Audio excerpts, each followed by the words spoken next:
Hello everyone, and welcome to today's webinar on why do most mobile apps fail. My name is Dave Thorpe, and I'm the head of events here at IndieSpring. As we move through today's webinar, please feel free to whack any questions in the Q&A box at the bottom of the screen. We'll do our best to answer them at the end. So yeah, anything that comes to mind, we can quiz Aaron with them later.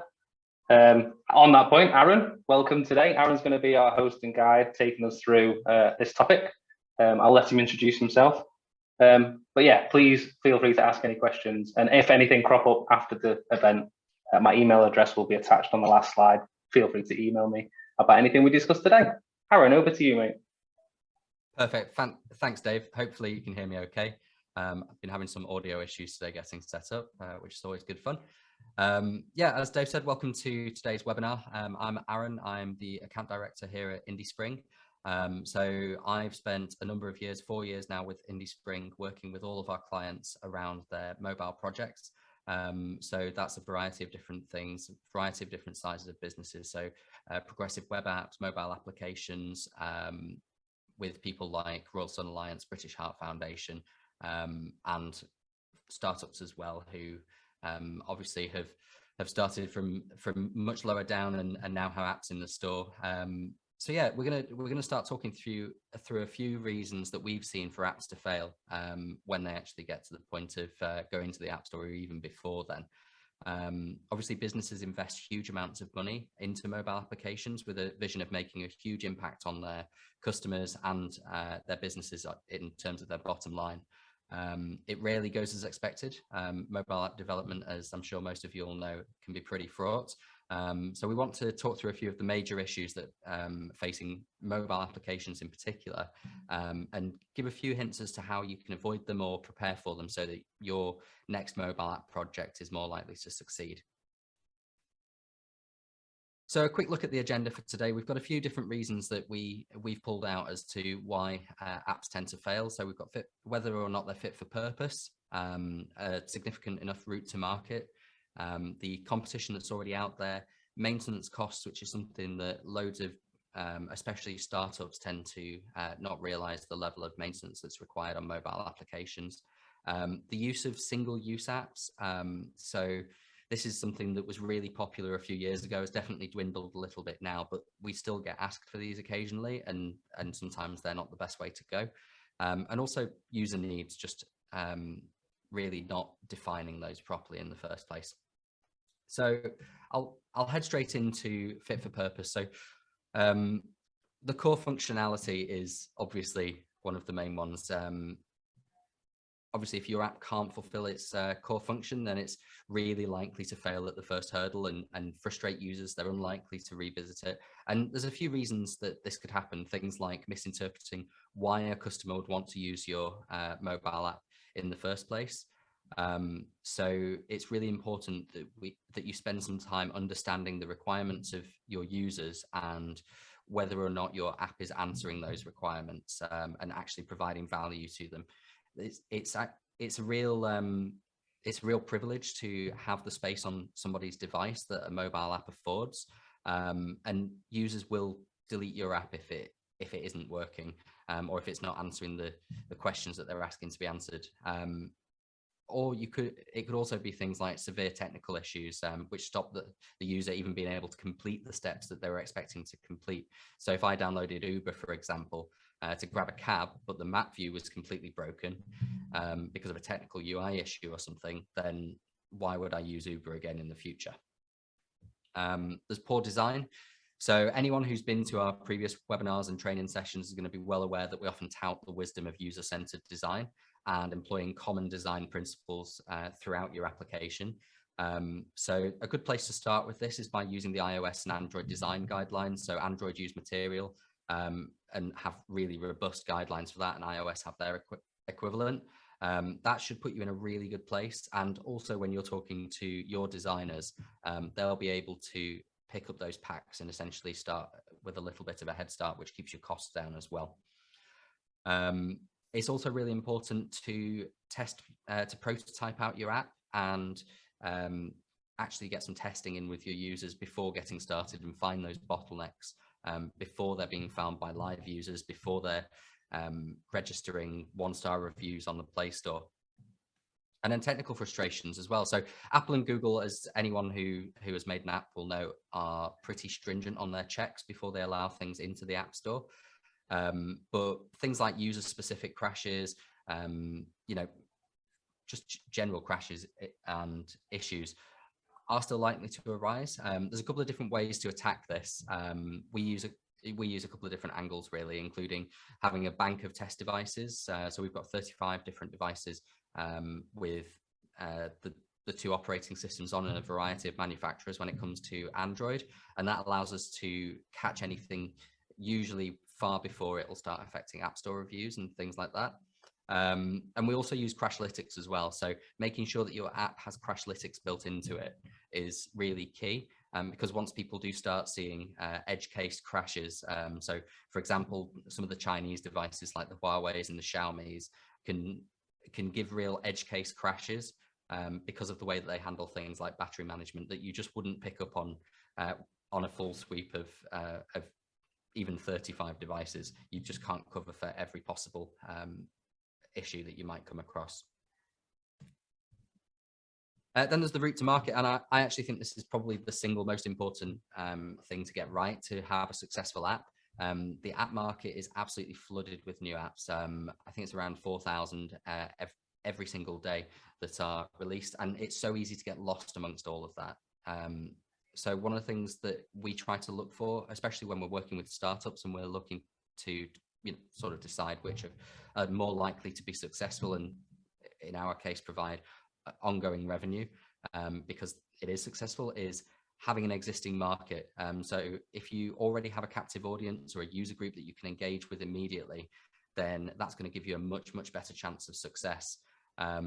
This doesn't necessarily mean that you need to have them primed and ready to go at that point, but even if you have access to the right people in the industry that you're trying to break into. So for example, we've done some work with comic books and collectibles, and the reason that that was so attractive to us and the reason that that worked out so well is because the business that we were working with already had inroads in that community. They were already talking to influencers in that community, and they'd already prototyped and tested in the community to make sure that they were answering some of their needs.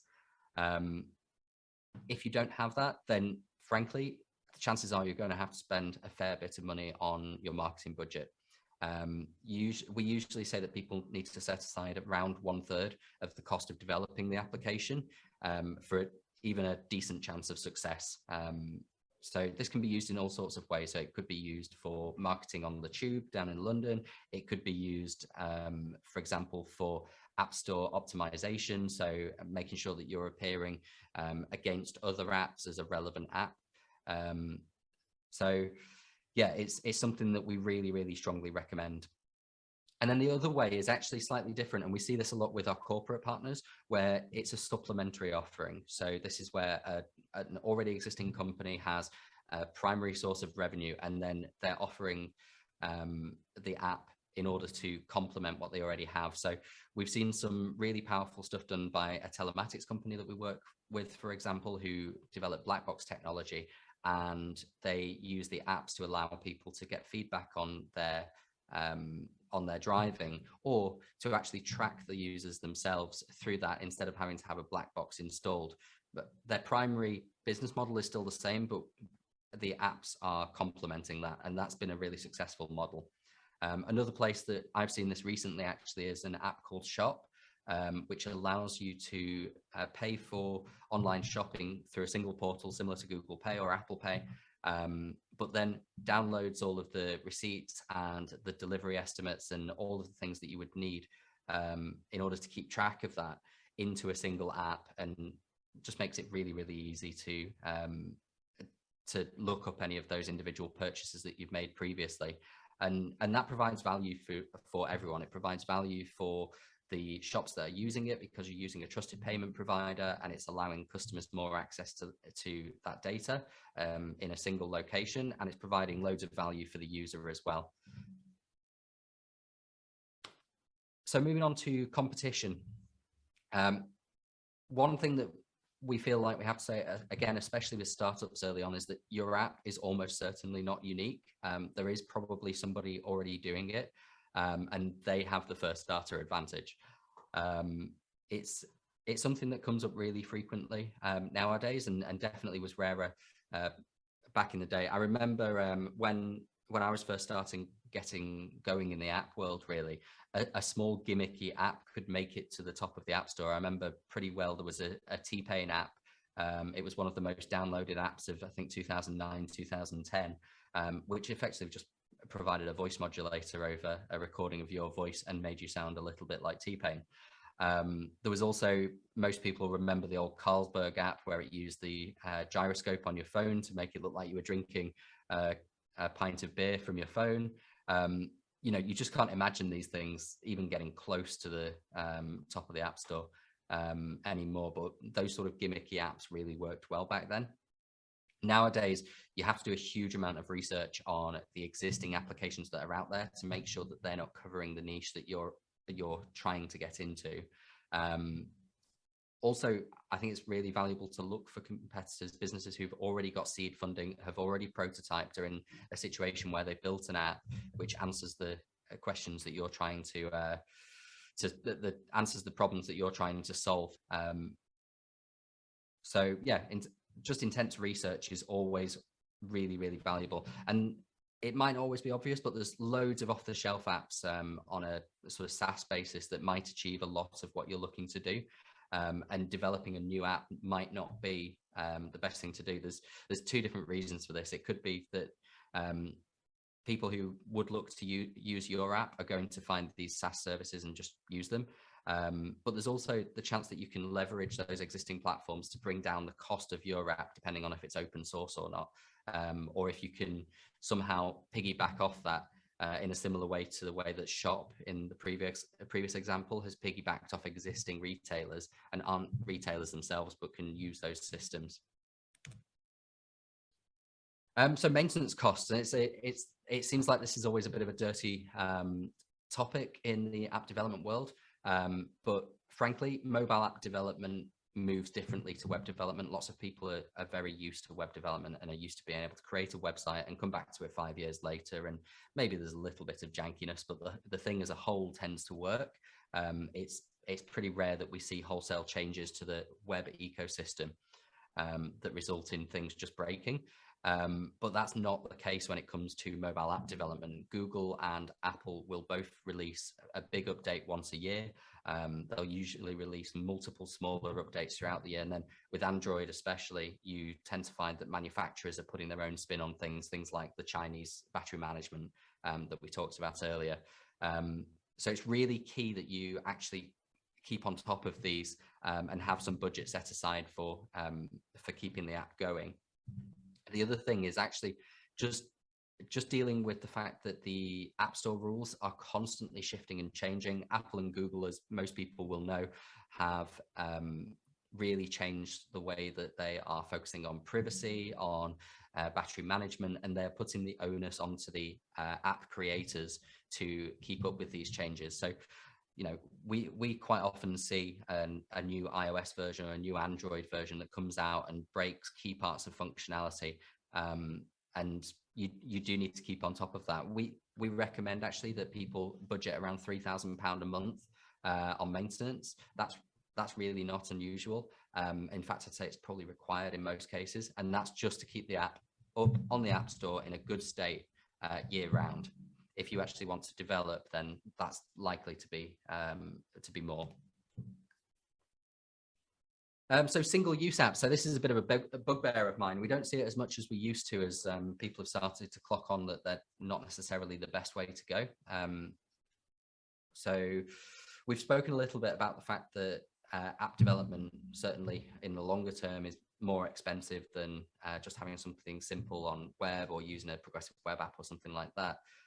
Single-use apps tend to be where you have something, say, like Ticketmaster, where you go and purchase a ticket, they send you a link to the app, and you have to log into the app or register with the app to then get your ticket and access an event. And that's likely to be a single use. Even if you go to gigs quite often or to events quite often, it's likely to be very rare use.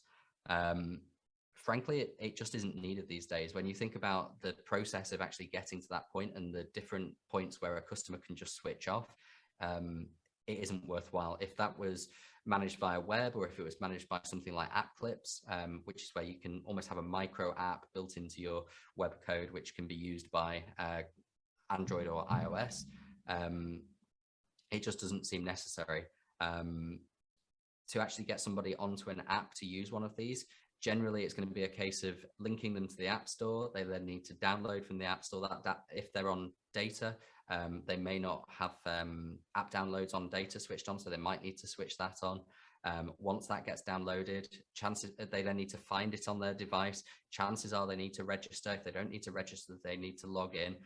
Only then, once they're logged in, can they actually navigate and find the ticket that they need to use. And chances are, if you're anything like me, you won't have thought to actually do any of this until 2 minutes before you're at the gate, and it just leaves a sour taste in people's mouths. There are much better options. As I say, a progressive web app is a great option, and app clips are a great option. So when should you be using these sorts of single-use apps? Effectively, when you need the native capabilities of mobile applications. So if you're using the gyroscope, if you're using the accelerometer, if there's a reason that you need access to the GPS.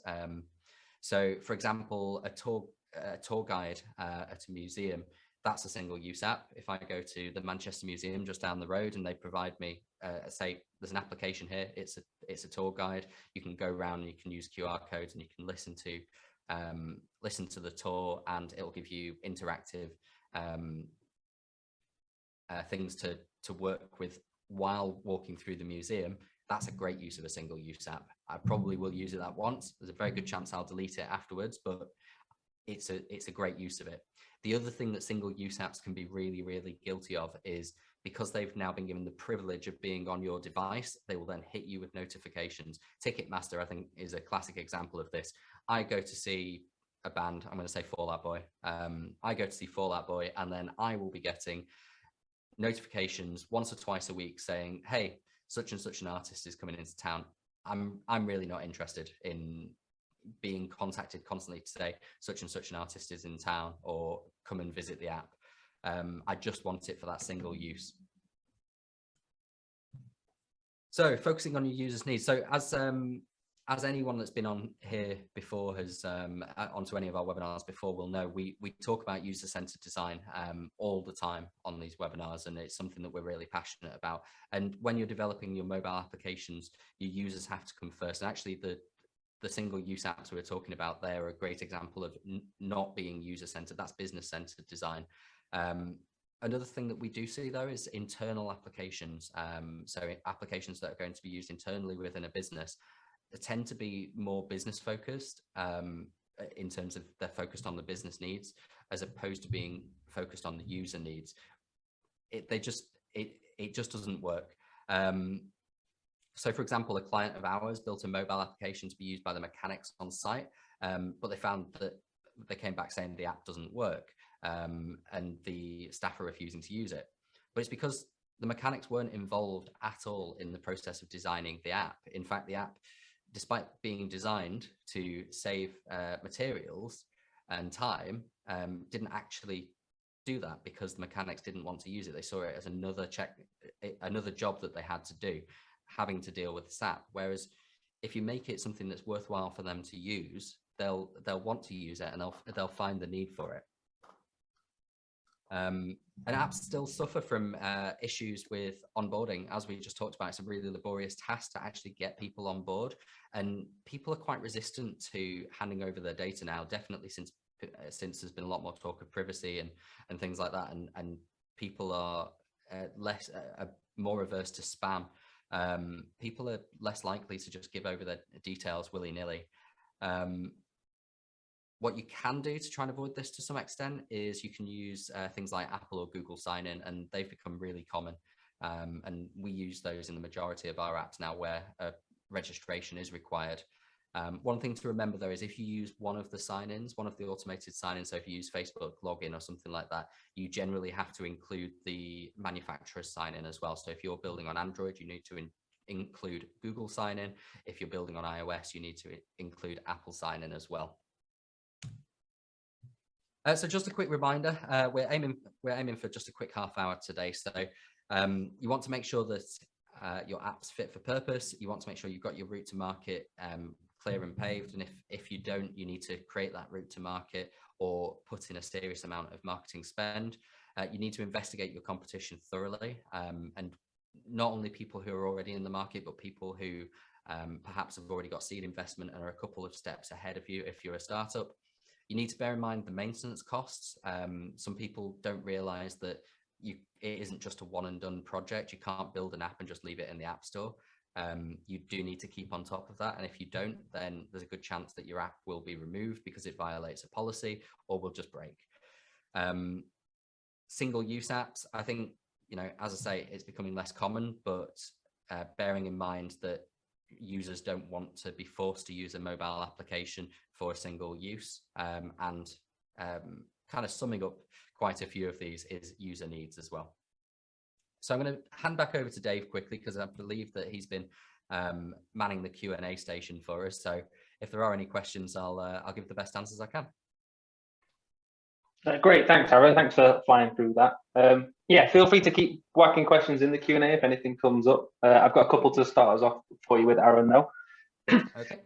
So you've advised several times that apps aren't always the best route, which is strange coming from a company that specializes in mobile development.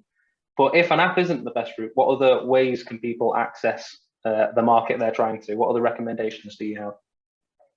Yeah, that's a great question. So yeah, you're right. It's a really odd thing to be saying when we develop mobile apps and we develop mobile solutions that apps aren't necessarily the be all and end all. But I think it's a really common misconception that thinking mobile first means you need to think app first. So mobile first doesn't necessarily mean mobile apps. You could be thinking of things like progressive web apps. You could be thinking of integrating app clips. Accessibility everywhere is the key to this, and it's frequently mistaken for needing a mobile app. There are certain situations where, like we talked about earlier, where you need access to the app's hardware, where a mobile app is the right way to go, and situations, for example, where you don't have a live internet connection. So you need something that you can pre-download and then take with you. But actually, a lot of the time, we get clients coming to us who say, we want an app, we really, really want to go this way. And then when we get speaking to them, we're like, but you don't need an app. It's going to cost you a lot more money to develop. It's not going to solve the user needs nearly as well as going down another route. And 9 times out of 10, people tend to be receptive to that. And the people who are receptive are the ones that go on to be more successful because they've developed the right thing for their problem. Yeah, great. Yeah, that's a comprehensive answer. And you're right. I think we do see that a lot, don't we, Aaron, is that preconception of what people think they want versus actually when they drill down into the problem, what that problem requires. Absolutely. And I think the main thing is that people, when they come to us as sort of app and mobile experts. And quite often they'll come to us with the solution already mapped out. They want us to build them an app. I liken it to going to your doctor, who's an expert in your health, and saying, I'd like you to give me some antibiotics. Actually, the doctor needs to speak to you and find out what your symptoms are and find out more about what's going on before telling you what the appropriate course of action is. So yeah, it's that sort of pre-diagnosis by people who aren't in the space that can tend to leave them thinking, oh, we definitely need an app, and that's likely not the case. Yeah, great. Another one here. You gave some examples of routes to market, but what if I feel like the 3 you've given don't really apply to me? What would you recommend in this case? Another good question. So I'd say you need to think creatively around existing markets or supplementing existing ones. As I mentioned earlier, we've had some success where startups have gone out and found a market, spoken to the influencers in that market, and they've used that to gain some traction. They've used that to be able to test their ideas. Otherwise, perhaps bootstrapping to the point of an MVP or a prototype, and then seeking out investment from there, so that you've got the funding behind you to put it in the App Store with a marketing push, which is going to be solid enough to boost you up through those App Store listings. Great. Yeah. Just a couple more coming in, Aaron. So I'll sling them over your way. Okay. How do you recommend testing an app before it goes to the market? Or how would you recommend building into a market so you can get that early adoption and trial, basically? Yeah, really, another really good question. So there's a couple of different ways that you can go about doing this. So one would be prototyping the app out, and then hiring. So we work with a third party who helps us get users in, and we actually user test in a lab to check how the flow all works and whether they're getting to the points that they want to get to, whether we can identify any bottlenecks, problems with the UI, things like that, really, really early on. That's quite often before we've even written a single line of code. That's just based on the designs and building that out in XD or something like that, so that we can make, or Figma, so that we can get that prototyped early and tested early. If you're further down the process, then it can be a really good idea to try and get a testing cohort set up of users who are likely to be using the app. Maybe give them some, if it's a subscription model, maybe give them a discounted or free subscription for a couple of months while they test it, get it out to a limited market first before taking it out to a general market. But I think if you're thinking user-centered the entire way through the journey, taking it to the users at every point to validate your thinking is really, really key. Great. Yeah. Just to have a fun note for you, Aaron, you've been challenged as well. Okay. Yeah, Sim and I'm sorry about mine calling out, has said that they found that actually it's the other way around, that the marketing cost can sometimes be 3 times more than the cost to develop the app to make it a success. What are your thoughts on that?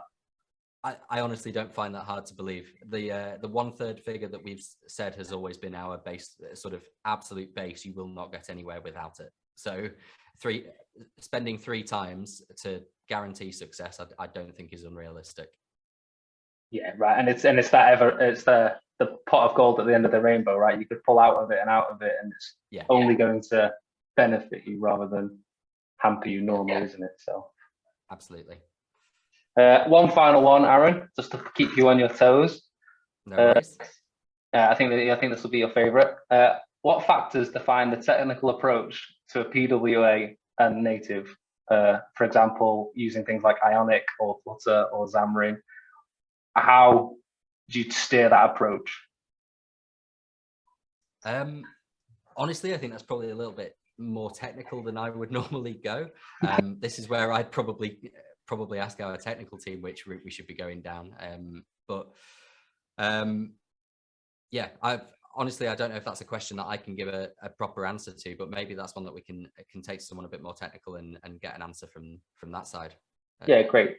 Aaron, yeah, you're right. We'll follow up with you with an email and let people know the answer to that question with someone that wants to spend a bit of time writing a nice comprehensive answer that does a better job than you reckon you want to. Yeah, absolutely. What I really wouldn't want to do is give an answer which either doesn't answer the question fully or, even worse, gives you the wrong information, because that's where I would call on my more technical colleagues to help me out. Great. Well, that's half an hour. Thanks everyone for submitting your questions. Keeping Aaron on his toes. He's always happy when he's well prepped, but it's nice to keep him on his edge. We hope you enjoyed today's session. We will keep a lookout. We're running another webinar in the coming weeks all around AR and VR and their impact in Industry 4.0. So keep an eye out for that coming up in the next few weeks, and we'll let you know. But thank you all for coming, and we hope you enjoyed the session, and we look forward to seeing you again. Perfect. Thanks, guys. Thanks, Dave.